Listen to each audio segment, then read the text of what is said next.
I'm like, I love you, baby. You know, I be eating those pineapples for you. You know, you gotta make it right and I keep it right and tight. So.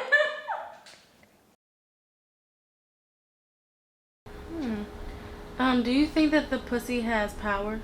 Absolutely. What Pussy is the most that powerful. power? Pussy is what money is based on. Like before there was money, there was pussy. I feel like that's what really starts wars. That's what really ends wars. That's what really we have been fighting for all this time. And I think the conquest for power in capital society started because of pussy. I always thought like pussy felt like fucking velvet pillows. Like it's just like when you get up in the pussy, it's kind of like it's what I would imagine running your fingers through Prince's hair. Like fucking, it's just like the most soft, luxurious shit ever. It's like some custom made shit if Gucci, Fendi, and Prada collaborated on a fucking glove, and you want to put your shit in this nice, smooth, fucking silk on the inside, velvet on the outside, fucking glove, custom glove made by these motherfuckers. That's what pussy feels like. Pussy feels amazing.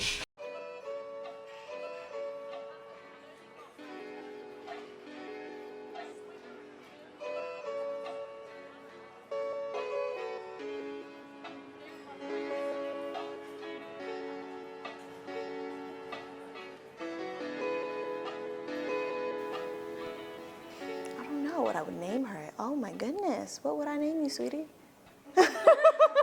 Like, that's a real stumper. I'm not gonna lie, because I don't think about it like that, but I should. Wow. You know, I can't think of it right now. I think, you know what? Missy. Oh. Missy. Why Missy? Sounds sad. I don't know why. It just sounds good. It just came into my head. But it sounds good. It sounds sassy. It sounds like you've got control of you, and yeah.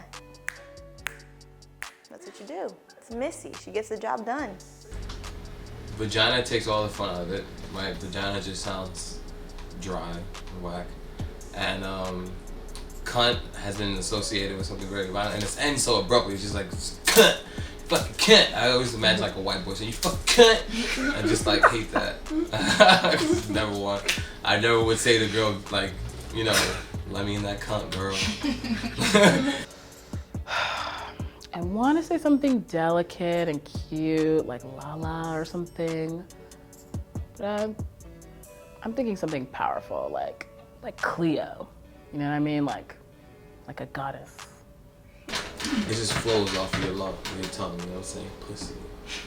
It just sounds so elegant almost, you know what I'm saying? Like, if it wasn't such a dirty word, I'd probably name my daughter that. I'd be like, it's kind of beautiful, you know what I'm saying? Like, come here, pussy. So her name is Jade. And the reason why I named her Jade is because, well, it's actually Ngao, which is Vietnamese for Jade. But that's what I would have been named when I was born, but because I'm like the first person in my family to be born in America, they named me Linda, so I have like an American name. But I can name my pussy whatever I want, so I'm gonna name her Jade or Ngao. I've gotten comfortable saying pussy because it is the gold standard of vaginal slang.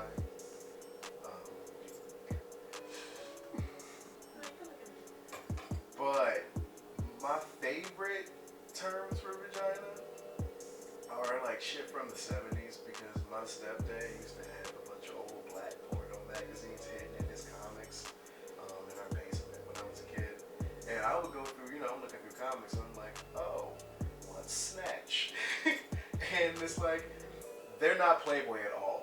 Like, we were talking about Playboy has articles, and it's actually really informative. Hunter S. Thompson used to write for Playboy and shit. Like, a lot of people start their careers doing work for Playboy. Like, they're not going to miss the making of it all.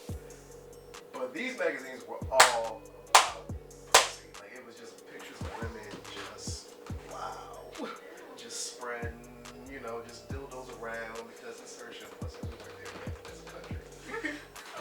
But I remember, once I got past the eroticism of it all, I was just fascinated by it. Looking at these women, I was like, it's like looking into the past and shit, because all all their hair and shit's different. The texture of the carpets is different. Okay, so I can't think of a name only because I don't think there is a name that can encapsulate something that's not heteronormative, doesn't confirm by any gender binaries, like transcends all sex and gender and any kind of oppression. But if there's a word for that, that's what the name of my vagina would be. There was just a time in history when the sexiest thing you could call your vagina was twat. Roxanne. I don't know. Well, I do kind of know. So it's probably going to be cheesy, but to me in my head, it's sexy. I think Roxanne is a powerful name, and it's something very like dominant about that name and sexy. And I remember when I was younger, I was watching Mr. Good Burger. I went to the movie to see, Kenan and Kel. And I think it was Carmen Electra in the movie, and they played the song, Roxanne, you're gonna put on a red light. And my mom was like, girl, that's an old school song. And then she played it for me, and I heard it, and I don't know, something about the song and the name, it just sounds real sexy to me. So it's a sexy song. So it's Roxanne. Muff is my favorite euphemism for vagina of all time. It's just the cutest little muff. My parents are from Ethiopia. I was born in Sudan, and then I came to the States when I was 3 months old. So I'd say I'm pretty Americanized, but I still have a pretty good sense of my Ethiopian heritage. That cultural awareness was what we were definitely raised with. You know what? They don't really talk about it that much. It's not something that you openly discuss. It's definitely a very patriarchal society, and so, you talk about it when you're married. It's one of those conversations that you don't really have too often. And they also are a culture that at one point also practiced female mutilation, so. Shannon was like, what the fuck? They cut your clit off. They cut it all off, honey. So the purpose of it is so that they can control the female sex drive. And it stems actually from the pharaoh to make the queen docile so the man can reign. And it's said to control and cool a woman's sex drive. So she's not hot in the pants. So she's not running around really she doesn't have control of her sexuality. It's meant specifically for him. So she doesn't actually enjoy sex. Obviously not to use any other products other than like water, and the importance of not over cleaning, because your vagina is a self-cleaning system. So making sure that's, you're not putting anything up there, especially water, because you can cause issues. But also just like grooming, making sure you groom yourself, keep yourself clean. Wow, I tell people I'm a transnational subject. I was born in New York. My family's originally from Senegal, and I was raised a little bit all over. But it is never discussed. Senegal is like a 90% Muslim country, so we never talk about that shit. Like, you don't talk about it, you don't think about it. Things start happening, and your mom helps you handle it real quick, and then that's pretty much it. Growing up, I basically had to teach myself everything. Like, my mom gave me a book once when I was like 12 or something, but like I figured it all out by myself. And like, honestly, I just like watched porn and I like found some porno mags and I was like, all right, that's what that's about. I'm not trying to do that. And then when I got my period, my mom gave me a book and bought me like a cookie and was like, you're a woman now. And that's pretty much it. I had to teach myself everything. Hey, nice balance. The only thing my mom ever said to me once was, don't ever use anything but water in there. So I don't. I think I'm really comfortable with my pussy, but only because I took charge of it myself at a very young age. Like, I don't think I could say the same thing about my sisters, for example, but we don't really talk about it, so I don't really know. But like, I know how the fuck it works. I've learned about it, I've done my own research, and I'm very comfortable. I know it. Does that bother you that you guys don't talk about it ever bother you when you were younger? It bothers me just because I feel like that's part of sisterhood, and I feel like part of sisterhood is that shared experience of growing up, your body changing, things happening, you don't really know what's going on, and it would feel really nice to be able to talk to somebody else who that has happened to or it's happening to, and I never really had that, so I think I missed out, but at the same time, I taught myself everything I know. I made a lot of mistakes on the way, but like now I know, and I will never do that to my own kid. I was born in DC. However, I consider myself, well, black, you know, when you check off the census box, but I'm literally an African American, but black African American. I'll even take Nigerian American. The Nigerian culture overall is really misogynistic. So they don't, I guess, value the vagina, if you will, in that kind of case. Like, if anything, like, you're like a subcategory to men, which I don't embrace, and neither do my parents to a certain degree, but like, it's not entirely exploited like I think it is here in America, or at least from like a lot of Western or European perspectives and how they viewed like African American or African women. Like the Westerners or the colonizers, like when they came, you know, they would like take, you know, women and other black men and like display them, you know, like animals, like in a zoo or whatever, and exploit the hell out of them. And, you know, let's not talk about slavery, one, and then on top of that, colonialism in all of Africa and Asia. It was something that they could be entertained by, you know what I mean? And that's fucked up because we're human beings. It's more about what the woman can do to provide for the man, and of course like how she looks, opposed to like her sexual ability. And I think that's way more exploited by the West, especially when it comes to black women. No, she like, you know, don't let a man touch your breast area. That's what she would call it. And that was it. She wouldn't talk about your vagina? No, like if that's something that doesn't get brought up, it was just don't let a man touch your breast area. I'm Vietnamese American. I'm from DC.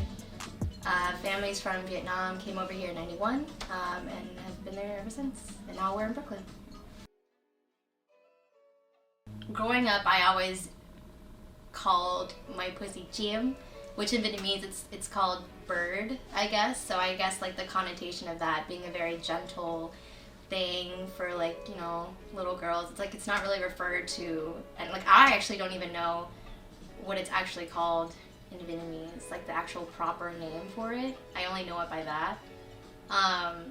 But I guess that just like goes to show that it isn't really talked about, or at least in my household, it wasn't really talked about. Like when I first got my period when I was 13, I was like freaking out. I was just like, what is this? And my sister gave me a brochure. Like I was just like, Nunu.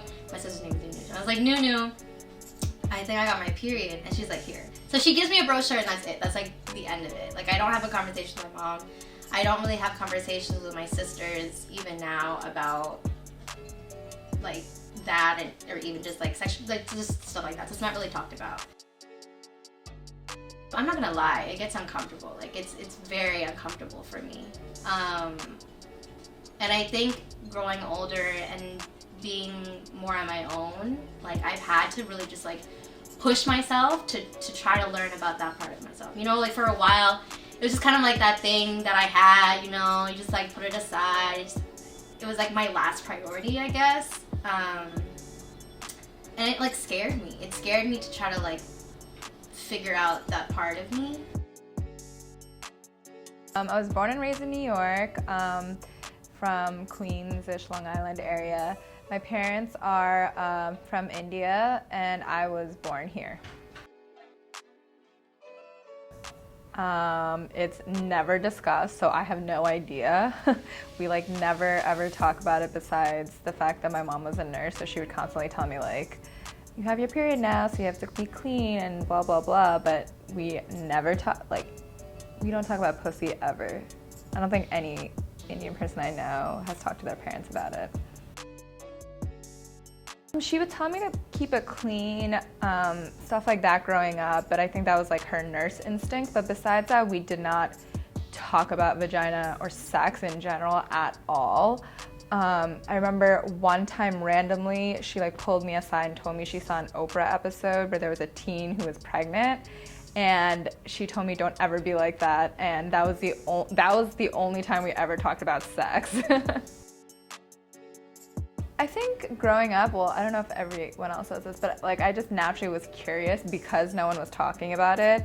I would like look at it, like especially in the shower and stuff, but I didn't know what I was looking at, one, and I didn't know what to look for. So it's like, ooh, look, colors and weird shapes. And I remember like after 13, like after having like the sex ed stuff, like taking a mirror and like looking down there, I'm like, ooh, this is what everyone else's looks like. Because at that age I was like still too scared to like look at porn and stuff. So I was like, what am I looking at? What does it do? Like, you know, there's just lots of questions. I grew up in New York City. I was raised in Queens. I'm from the Bronx. I live in the Bronx right now.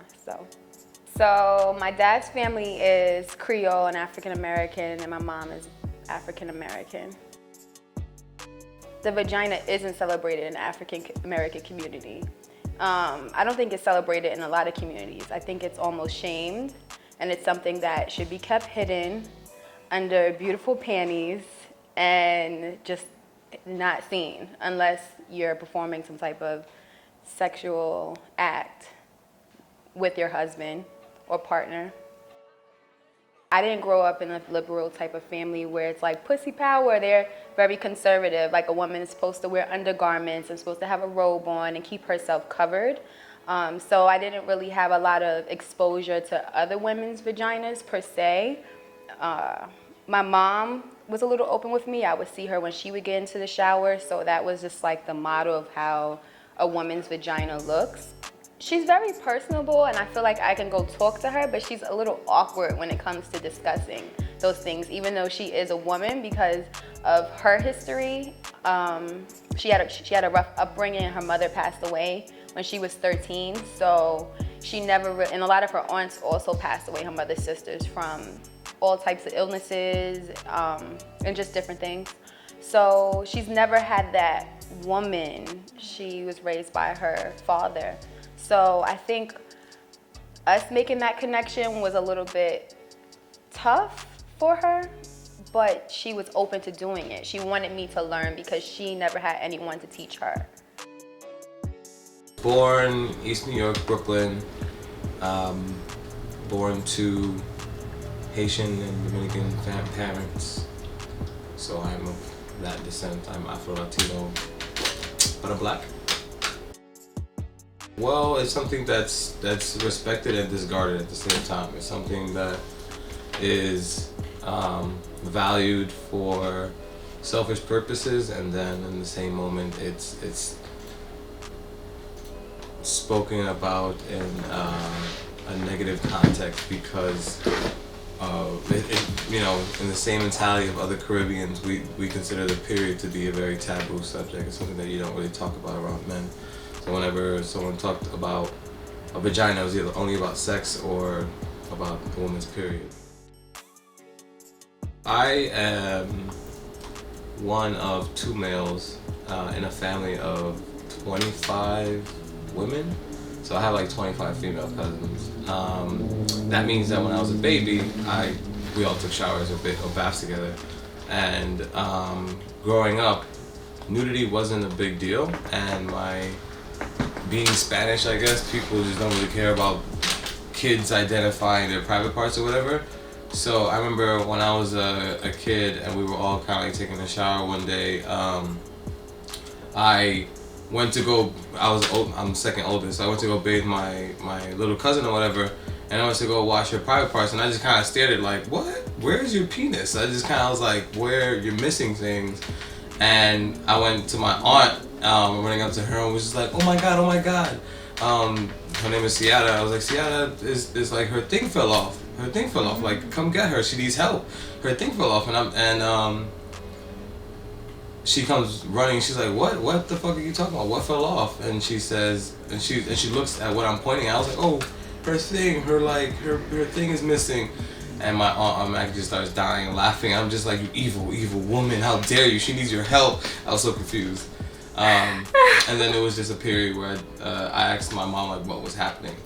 And she said, the girls and boys are different. You have that, but she doesn't. And I was just like, oh, that's it? That's all I'm gonna get? Can you explain your first time you shaved your vagina and why my you God. did it? First of all, like, people don't understand how hard it is to upkeep that shit. Like, it, especially as a black person, I like to think that it's a little more coarser than perhaps maybe another female of a different ethnicity. But that's neither here or there. No, so it's I here. find It's here. Oh, okay. I find it a little more difficult to upkeep, that's all. So, basically, I shaved only because I thought that was, like, the right thing to do, you know, because that's what our society tells us, or at least this society here tells us that women have to shave and, you know, be clean everywhere, pristine and all that stuff. So, you know, in high school, I thought, all right, this is what I'm supposed to do, like, first boyfriend, you know, like, oh, this is, you know, I totally fell into like that whole socialized gender role, you know, aspect. So that's why I started shaving. Only to find out that that's a really bad idea because it causes horrible like ingrown hairs and like it makes it look like you have herpes and then you don't. No, it really does. And then you're like, I swear to God, I don't have anything. I swear. Yo. First of all, number one mistake is shaving and just general upkeep.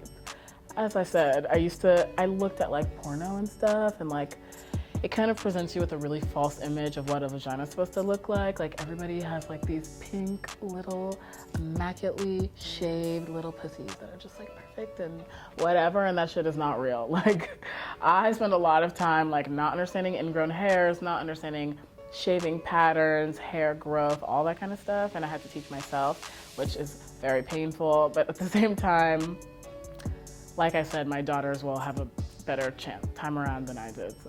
Like, I've never run into a particularly pungent vagina. Like, I got used to the smell of pussy just from you having sex with fucking. You know, it's like when you're done fucking, you're like, well, I know what dick smells like. That's not dick. There's something else, you know, mixing around in this world. And then I just started associating this, you know, just the smell of vagina with sex. Not looked, but I did question, like, what is a clean vagina supposed to smell like? Like, you just wonder those questions of like can you smell it? Like when I'm like, can I smell it because I'm aware of it? I think like you're hypersensitive to your own smell and everything like that. But you know, you just wonder like, is there supposed to be a stench? What is that stench supposed to smell like? When is it bad? How do you prevent it from going bad? You know, those things. As far as like look goes, like, I mean, yeah, I've seen other people's, I mean, like whatever, other vaginas, but I don't think that they're supposed to be, I don't think they're supposed to all look the same. Taste is different. Like every girl tastes differently. Most women don't really taste like anything, you know what I mean? It's just kind of more texture than like a taste. It's just a kind of watery thing. Women of different races do taste differently though. I found that there's consistency in vaginal taste. I don't know how to describe how black women taste though. That was my first pussy. It's my last pussy. I don't know, like black women is just the standard for me. You know, that would be like describing me what air tastes like. I'm certain it has a taste, but I can't. We too close. We're too close. So, when was the first time you looked at your vagina? And what did you think? The first time I looked at it, I was very small. I was in like pre-K or something. And, it started, let's go there. I started by playing with it and thinking, this feels funny. What's going on down there? So I took a mirror and I started looking at it and putting stuff in it and just getting kind of crazy. But like, to be honest, I needed that because later in life I wasn't really afraid. You know, I'd like done it all kind of and I'd seen everything it can do. So yeah. I found that all white pussy tastes a little tangy. It's like the difference between white wine and red wine. You know, red wine is just a little tartar, a little drier. Like white wine is just like a little more like red wine, where it's like a little sweeter, a little more. I could drink this daytime.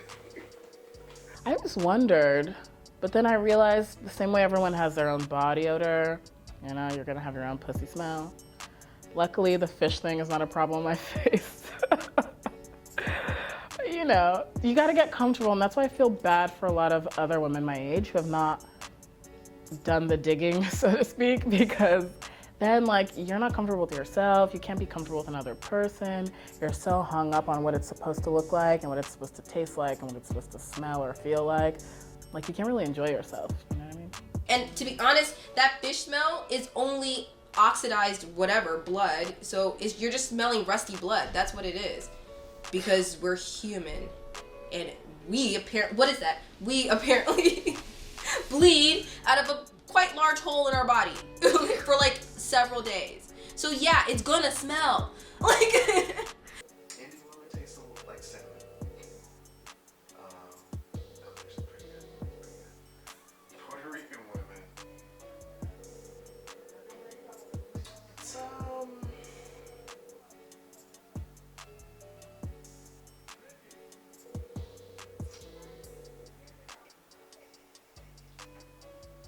it tastes kind of like I want to say like basil. Like it tastes well seasoned, if that makes any sense. And if anything, we should be commended about how amazing our bodies are. Like, first of all, that vagina does that all on its own. Like, it's self-cleaning. Like, it regulates the hell out of itself. We don't have, like, unless you, like, do extra shit like douching, which you really shouldn't, that thing will take care of itself. Like, it will recalibrate and redo whatever it needs to do once it's healed and it's healthy. Like, so don't touch it. Diet is everything. Another thing I learned doing my personal research about the vag. Your food intake is going to dictate what comes out, you know, like what sweat comes out of your armpits, your breath, and your little pussy. First time I ate a pussy, it was just like this, like, oh shit, like I've been missing out. Like, what the fuck is this? No one put me onto this. Nobody told me how delicious this was. My first vagina was sweet, and I that's why I thought it like intrigued me very much. And I think that maybe I've encountered both sour and sweet and sour pussy. Sweet and sour pussy's out there. Just sweet and sour pussy everywhere. No. Smell too was something that I feel like I didn't quite understand, right? So we're taught to like, at least me, I kind of didn't really take care of myself in that way. Like, I always use Summer's Eve. What is that called? It's not a douche, but it's like a the wash. Spray? Oh, the wash, yeah. Yeah, like I used a wash for a really long time. Made sure that it was scented, like a lavender, or like a nice citrus. I was like, that'd be nice when he's like down there. He's like smells it. Now I'm just kind of like less reliant on that, and just like, you know, use water and stuff like that. But yeah, I mean, you're taught to just like mask everything about yourself, right? Like the smell, to just like how it looks. It's like that performance piece. And I think as you grow and you learn about yourself and your body, like you kind of grow out of that. I feel like pussy is very savory. I feel like pussy has this feel to it that when you put it in your mouth, it's kind of like a sweet pie, you know what I'm saying? And it's kind of like a something that literally melts in your mouth and it makes your mouth water. And the more you eat it, the more water it gives back to you. And so it's like a... It's like a well. Yes, it is like a fucking well. It runs deep. It runs deep. I think women of color are very exoticized, and that goes from just like aesthetic, like what we were just talking about, to just its symbolism. And like that carries a lot of power, right? But oftentimes that power is manipulated through these images that they put out. And that affects people, right? Like, if I can't have a conversation with my mom or my sister about pussies, or just like how to clean it, or like what it's supposed to look like, or what I like, or whatever, right? And the only time that I see a Vietnamese pussy, or like that isn't mine, or like an Asian pussy is like in porn or whatever, who like, which is controlled by like white men, right? Like it's not authentic. It's not real. It's all fake, and I don't know. It's that manipulation, I guess, that just hides that potential for connection. I think it was like later in high school or early in college when I was really starting to like think about sex a lot, because growing up I would constantly, even from my Indian guy friends, like they would constantly be saying stuff like, pussies are pink, they smell like this, they're supposed to do this, and if you drink pineapple juice or eat pineapples, it'll smell like pineapples. Like, first of all, what the fuck? That's the only time I really like heard people talk about vagina. So then when I watched porn and then it like confirmed, I was like, wow, these pussies look like they do smell good because the guys are certainly enjoying it, and also they're pink, and I'm just like, mine is definitely not pink. I have no idea what it smells like what the fuck? So it was just lots of questions, and I feel like porn just like worsened it, and also like these women are doing like crazy things with their pussy that I'm like, is everyone supposed to be doing this? Like what? Hearing like boys say stuff like that, especially like actually my first boyfriend would say stuff like that too. So I was so self-conscious because I was like, my pussy's not pink. Like, and I thought that was like, I like remember thinking, I was like, that's so gross. Like, why is it darker? Like all that stuff. Like, cause like I just assumed that everyone else's pussies were pink and maybe mine's just dark or something. And then the smell, I think like, I didn't really notice. I think it was only after I started having sex I was even more like self-conscious about the smell, because like when guys would like go down on me and stuff, I'd be like, okay, like like I couldn't be like in the moment because I was like thinking, I was like, oh my god, I hope I smell good, like I wonder what he's thinking, like stuff like that.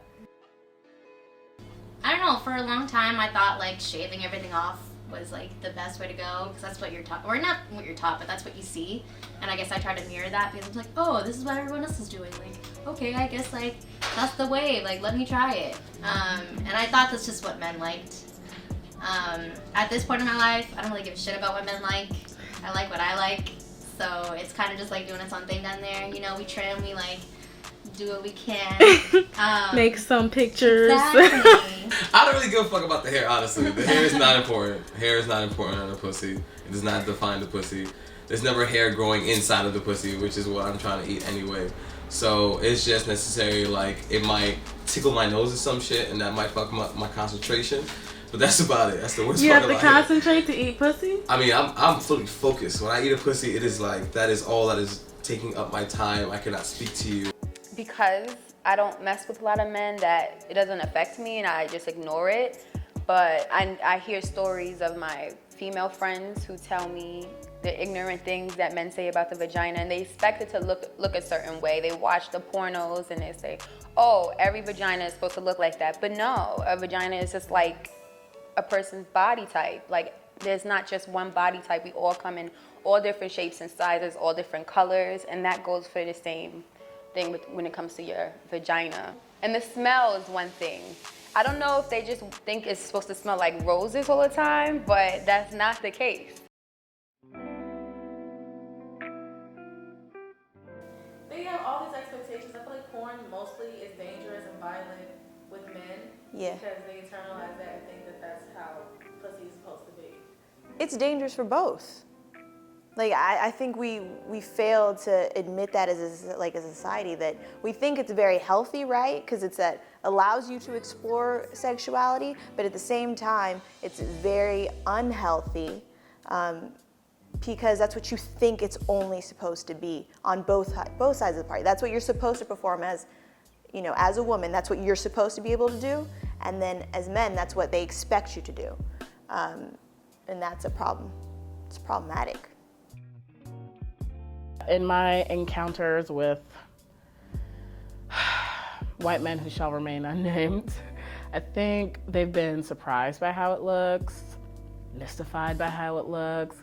They have a lot of questions about the way the hair grows or why it's a certain color. And I just throw it back. I'm like, you are pink all over, so why don't you explain that?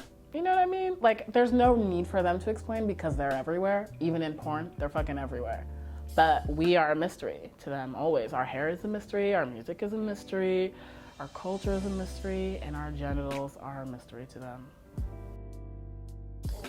Yeah, it's perplexion and craving at the same time. Like the last white guy was like, it's kind of like, he was like, it's kind of like pink, but like kind of purple, but then it's like the color of the rest of your skin all around it. And I was like, yeah, yours is kind of like pink and kind of like white and like, you know, like your skin color all around it. I just kind of reminded him of how fucking stupid it is to ask somebody why their shit is the color it is. It just is. And maybe you've never seen it, but welcome to the world. You know what I mean? Oh, they fetishize the shit out of us. Don't get it twisted. Like, these dudes love having like a black girl on their arm or feeling like they have a big dick because they're fucking a black girl, or the exotification of the hypersexual black girl. And it's kind of fucked up because like I have sex the same way you have sex, you know what I mean? So I was with this guy for a while, and he was like one of my more intimate partners at the time. Yeah, so we were like having sex one day, and I forgot how long I was with him when this happened, but we'd had sex before. And then like he's like on top of me, like I guess we're in like missionaries. I don't know, maybe my like leg was above him or something like that. But then he just like flat out goes like, "Why is your pussy so dark?" And then I'm just like, what the fuck? Like, what? So many things running through my head, right? Like, one, like, he was very special to me at the time, so just like hearing something like that, it hurts, right? So just like on a personal level too, like, what the fuck does that mean? Like, what? Like, I don't know. Why is my pussy so dark? I never thought about that, right? Like, what? And then I'm just like thinking about what it's supposed to look like and what is dark and like what is not dark. Like, I don't know. It was just like a lot, and because I was like really close to him at the time, it just kind of like magnified what I was feeling like on 1000. Like, I don't know. And then I remember just like feeling really vulnerable. Yeah, so I think he like got off of me, and I remember like the next day I just like looked up like just vaginas on Google Images just to see like what it's supposed to look like. And you shouldn't do that, right? Like, you shouldn't, like, my pussy's mine, like no one else has it, right? And I should like embrace that, but I don't know, it's like really hurtful. I think he knows that it was hurtful because we stopped, but I never had a conversation. And I think that's a symptom of like, I guess, not having those spaces, right? Because if I'm not comfortable talking about it myself, how am I gonna approach someone who says some like hella harmful things to me? I've experienced like sexual abuse and harassment. So from an early age, I think I was like hyper conscious of my vagina just because I went through certain things. That happened like a couple of times growing up. So like I was very self-conscious about it already. Like I already felt like there was something wrong with it because I knew I went through something other people didn't. And then when I had my boyfriends, they would constantly be saying these stupid things that they learned from porn, and they would equate certain things with being sexy, and they would not like subtly or low-key hint at like I'm not doing this, which would make me assume that like my vagina is not good enough or my womanhood is not good enough. So yeah, like I think the men in my life in general, like a lot of my sexual experiences have been bad because they made me self-conscious about it. Yeah, but I'm stronger now because of it. I've gone through a lot with my reproductive system, so my vagina, I'm very comfortable with my vagina because I'm always going to the gynecologist. I have irregular periods. I have PCOS, that's polycystic ovarian syndrome, so I'm constantly having to get checkups for that. I have 20 cysts on my ovaries, and it's very painful what I go through. And fibroids run in my family. All the women in my family have had to have like some type of surgery to remove their fibroids. And I've also had stage 1 cervical cancer cells on my cervix. And I had to get the LEAP procedure. So, like I said, the gynecologist is like my best friend. And what I go through with my vagina, constantly having my cycle, and the pain I feel internally with just the pressure from my cysts, and the constant bleeding. Like sometimes I'll have my period I've had it for 4 months to 6 months before, nonstop. And so I have a personal relationship with my vagina and its well-being. And just, yeah, that's basically it, just its well-being, because I want to potentially one day bring life into this world. And I also am a woman of color who identifies as queer. I mess with women. And yeah, I think it's just that sisterhood bond when you do have relations with women that you feel you're more, it's the word empathetic? I think it's the word empathetic that I want to use. I remember the first time my mom spoke to me about a period and she gave me that book. She gave me pads to put in my backpack. And I went down to the living room to put them in my backpack, and my brother starts going, "You have your period, ew, ew, ew, ew, ew, you have your period." And it was so upsetting and so embarrassing, and I wanted nothing to do with it. It was a little over the top. And that gave me period shame. I didn't have vag shame, but I, like, to this day have crazy period shame. Really? Mm-hmm. Did you talk more about that? Yeah, like, once again, growing up in an African family, like tampons, for example, very taboo. Like, I went to boarding school in Africa. If you used tampons, you were a slut. Yeah. So, like, I would have to, like, run around and buy pads like I was going to use pads, but I'd be like, hell no, that shit is crazy. So I would use tampons, but I didn't know how to use tampons, which I had to figure out also by myself. And it's always been so secretive. Like, even you can't go to mosque if you have your period, or you can't fast if you have your period. So if you have your period, everyone's gonna know because you're not at the mosque and you're eating, you know what I mean? Like, you are kind of singled out if you have your period. So I definitely still have period shame. Like, even when I have it now, like, I'll take a tampon and wrap it up and, like, dig it in the trash can. Even though it's my house, you know what I mean? Like, if you can't even comfortably talk to, like, your doctor, your parents, like, you know, about a body part, you know, that's, you know, you need to take care of, then, you know, that's very, you know, vital to, you know, your growth and your love for yourself.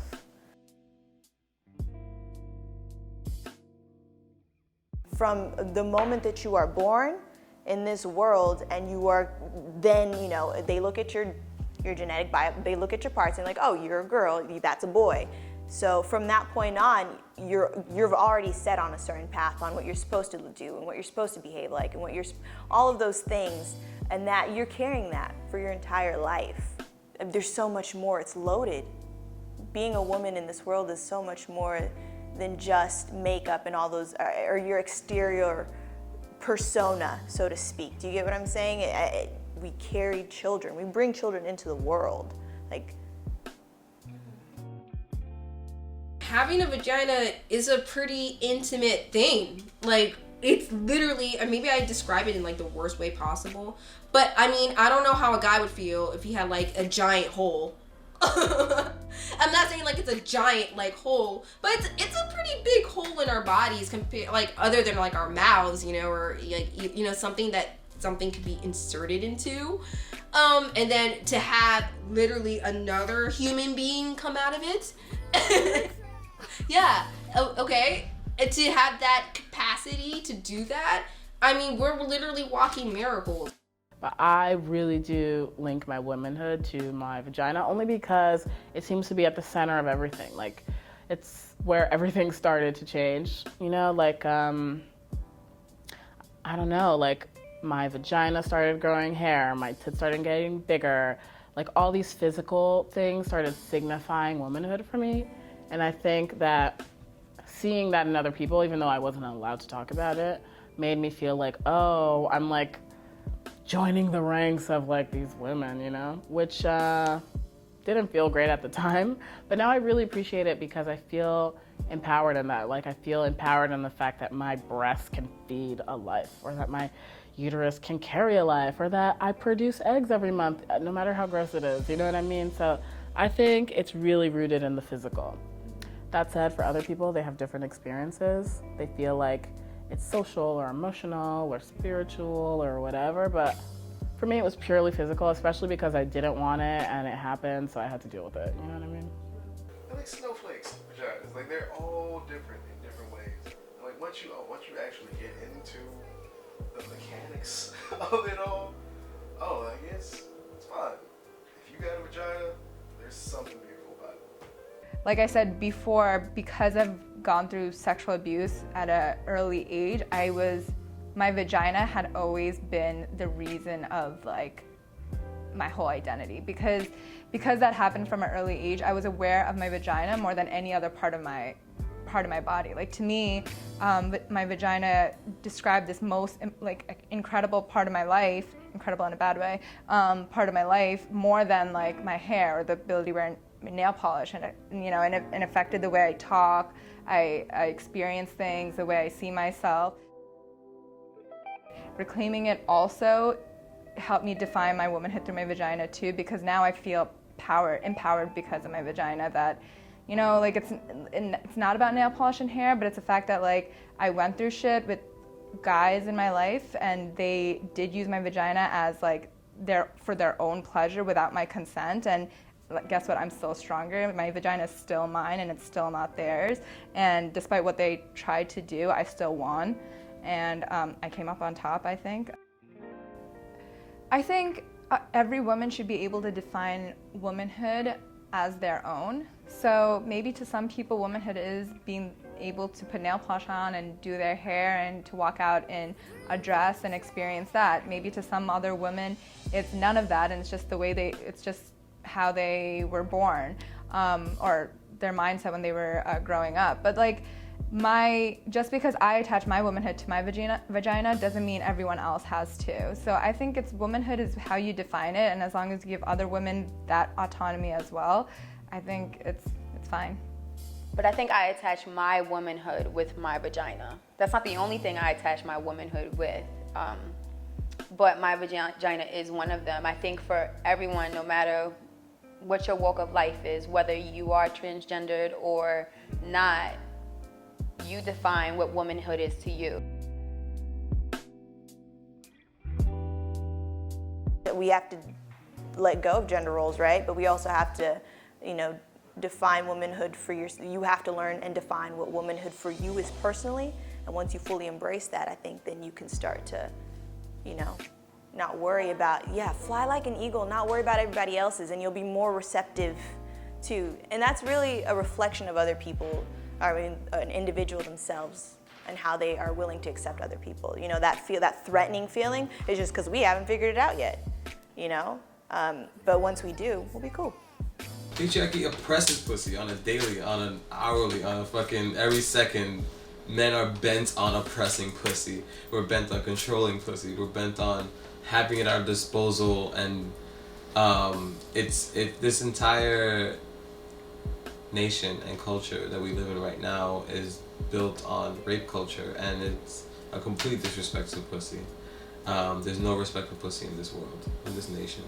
I think that the more we head towards a matriarchal society, the more respect pussy will gain again, and I think that men will eventually stop being better people.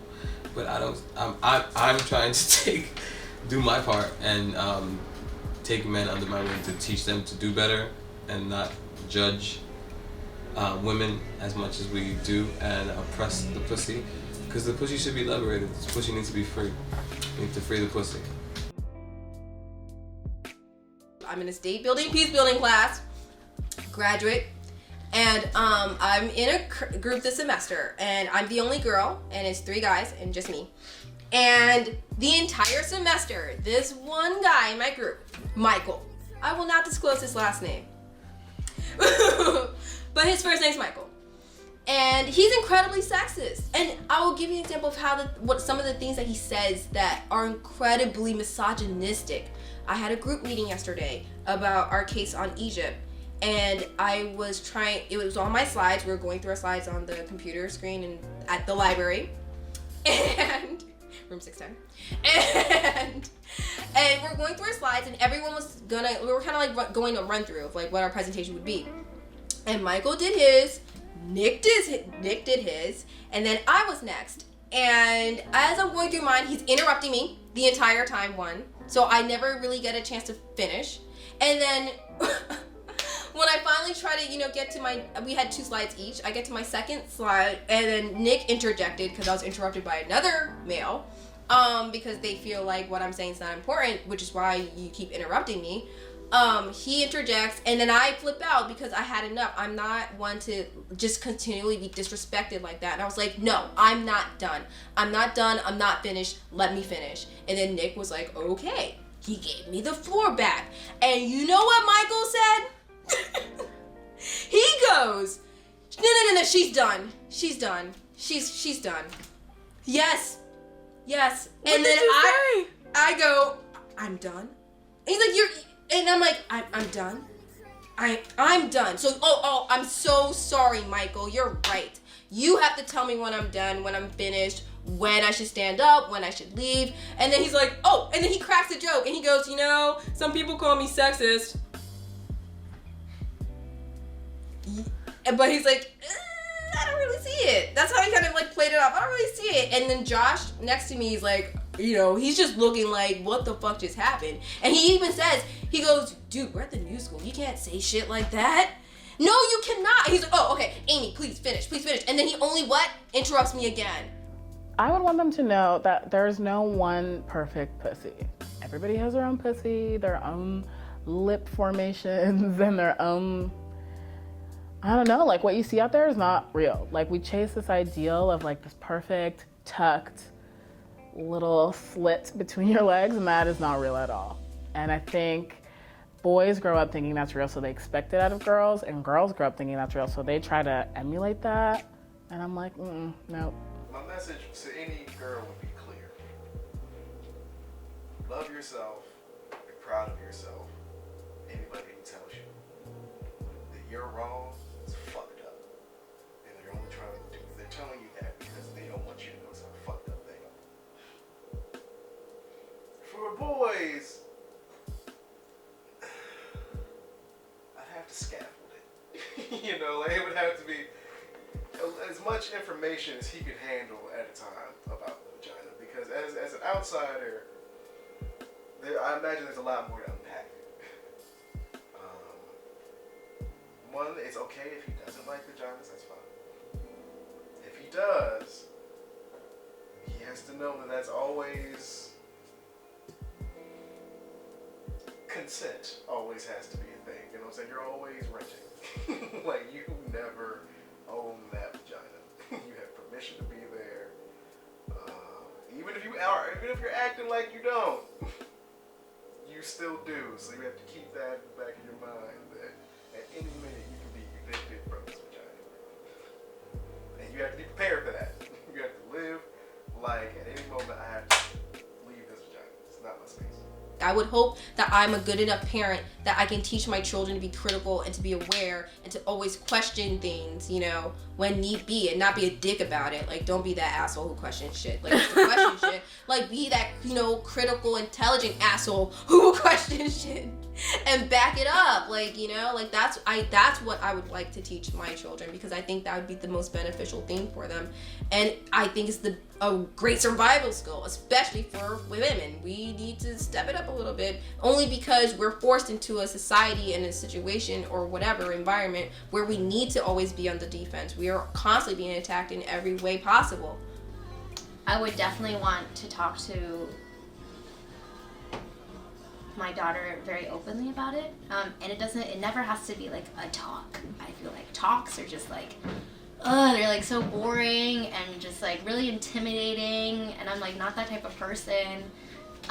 So I think I would have our relationship be open enough for us to be able to kind of like talk about silly little things, but then also just like safe enough for her to feel like she is able to come to me with different questions. Like I would always be prepared with information. I think, I don't know, I'm just like that type of person to kind of like feel safe and surrounded by information.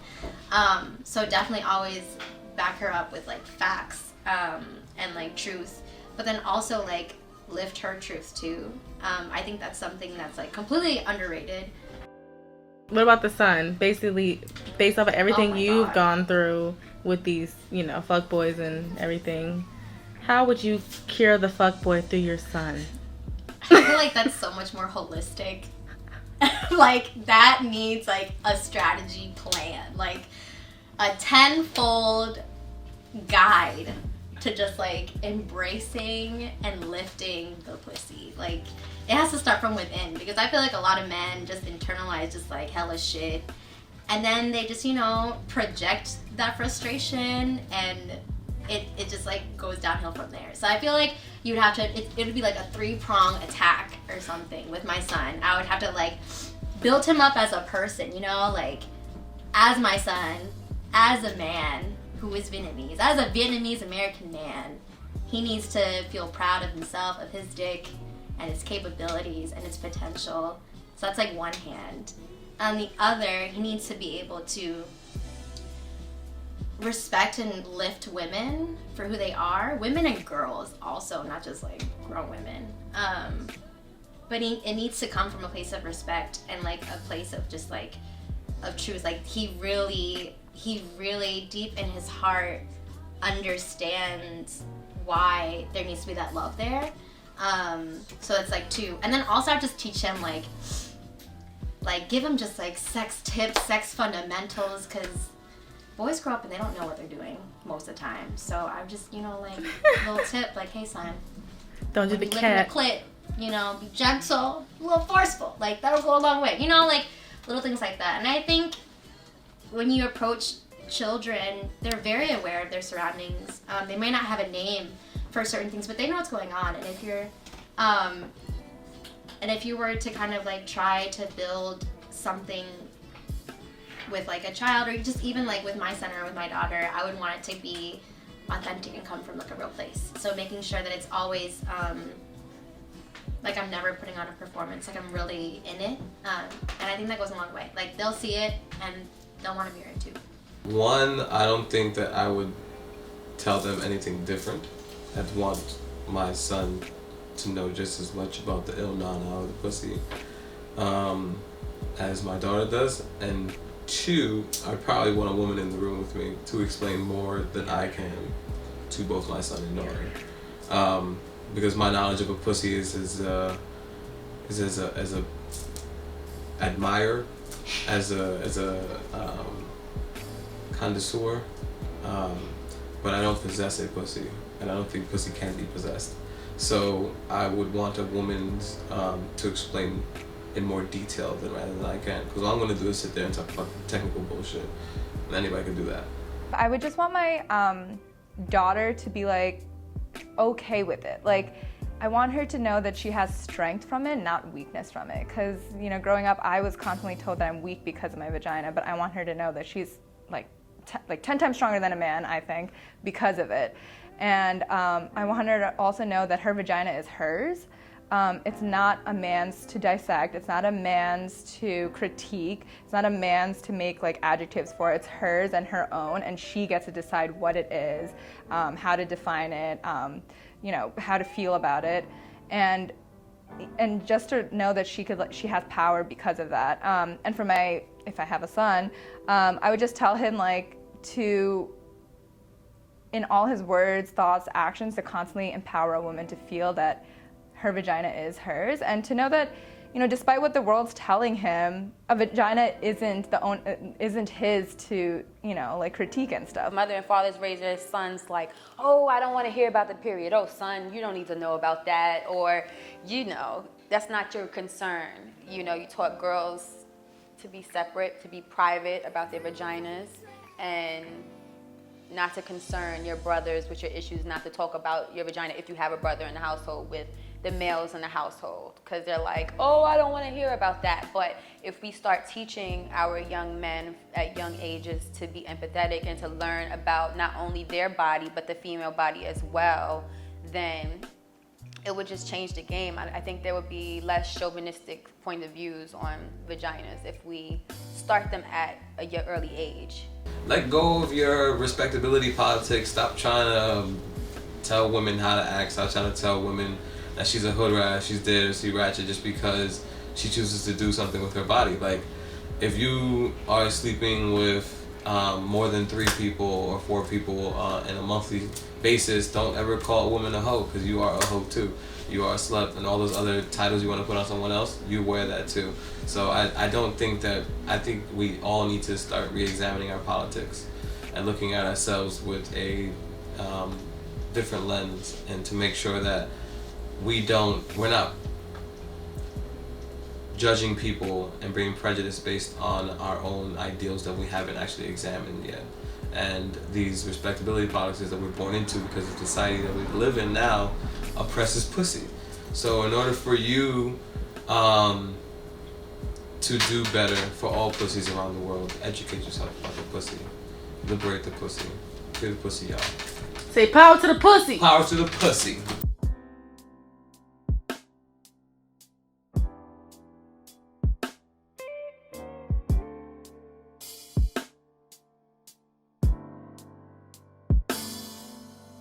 Yeah.